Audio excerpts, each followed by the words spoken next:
And halfway through the school holidays, we've got Warren Smith of the Variety SES come back just as a reminder. Thank you, Warren. Thanks. Good to see you again, Lindsay. And hello, listeners.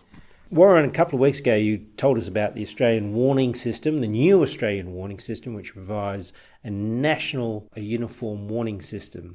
But if folks are going away during the remainder of the school holidays, whether they're going across New South Wales or Victoria or Queensland or wherever you're going, what's a way of checking out for fire and flood and tsunami information? So the best place to go would be to the New South Wales SES website. It is a map on the front page, and there also is the same sort of map on the front page of the New South Wales RFS. It's really handy if you were, before you set up on this trip, is to go and have a look on those maps. They're very easy. You can zoom in to where you're travelling, and then you can look at these triangles, and you'll see a yellow, orange or red, and that will be, the yellow is advice, so it'll raise your awareness of the risk. The orange is a watch and act, so things are getting much more serious. And then the red, of course, you would not go anywhere near because that's an emergency warning.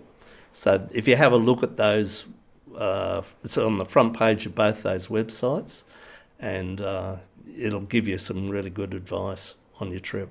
Right, okay, so there's a map of New South Wales on the front page of each of those sites, and any dangers are indicated there with a little coloured triangle.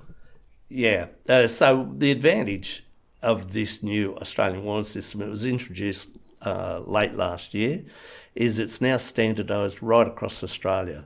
So if you went on to Queensland SES or RFS, you'd see that same map for that state, but it's the same messaging that's going to be right across. So say you were travelling to a border town, say the Tweed, and they happen to be in flood, you would have the same message on both sides of the border, so it's less confusing.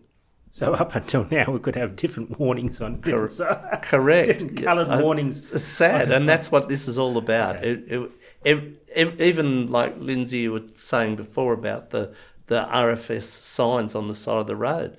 Every state had different signage. And it was so confusing. Whereas this is, and it's much more task orientated to what the residents should be doing.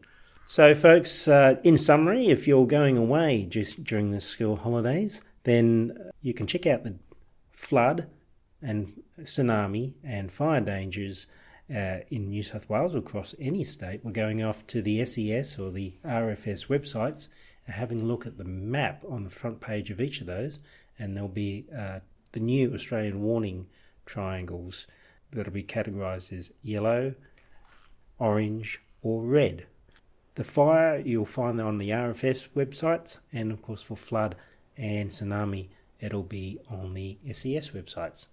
There is plans for more hazards to be rolled out. Some are much more complex. So over the next couple of years, you'll see this incorporated, and people will become much more familiar with this new system. It's a good system. It's simple.